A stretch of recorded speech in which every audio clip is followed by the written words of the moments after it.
হ্যাঁ, আজকে আমি আসছিলাম যে তারা কান্দি ফাজিল মাদ্রাসার গভর্নিং বডির সভাপতি আমাকে নির্বাচিত করা হয়েছে।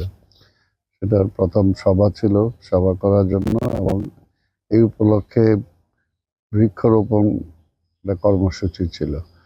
সেই কর্মসূচিতে বৃক্ষরোপণ করেছি। আর আজকে জানেন যে শুধু বাংলাদেশ নয়, সারা পৃথিবীর আজকে যে ভৌগোলিক যে পরিবর্তন, আজকে পরিবেশের উপরে যে বিভিন্নভাবে জনগণ, যেটা আজকে বাংলাদেশ বলি বিশ্বের বিভিন্ন দেশ, পরিবেশের উপরে সবাই হস্তক্ষেপ করছে। তার জন্য পরিবেশ আজকে অনেক সময় রুষ্ট হয়ে আবার আমাদের উপরেও সেটা সেরকম আচরণ করছে। এবং তার চেয়ে সেটা সবচেয়ে বড় হলো যে আজকে বনায়ন, আজকে গাছ গাছালি কমে গেছে এবং এটার জন্য উষ্ণতা বেড়ে যাচ্ছে। এবং আমাদের যে পানির স্তর অনেক জায়গায় বেড়ে যাচ্ছে, অনেক জায়গায় কমে যাচ্ছে। এবং আজকে পরিবেশের কারণে আমাদের বাংলাদেশ সহ বিভিন্ন জায়গায় বিভিন্ন রকম রোগ বালাই অসুখ হচ্ছে। এইটার জন্য আমরা যেটা মনে করি যে আজকে বৃক্ষ রোপণ অভিযান এটা সারা দেশে ব্যাপকভাবে হওয়া উচিত।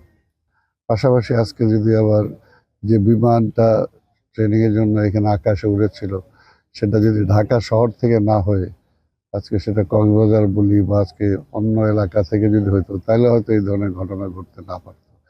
এই জন্য সবাইকে আমাদের সচেতন হওয়া দরকার।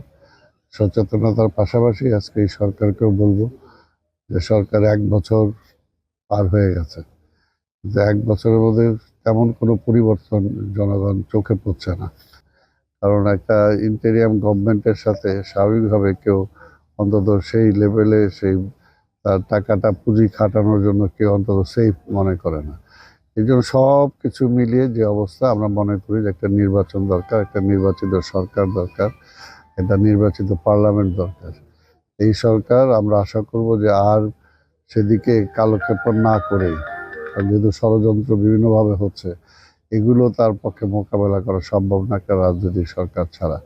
তাই আমরা মনে করি যে এই সরকার অনতিবিলম্বে সবার সাথে আলোচনা করে যতটুকু সংস্কার হয়েছে সেটুকুকে রেখে তারা নির্বাচনের শিডিউল অ্যানাউন্স করবে, এটাই আমরা আশা করি।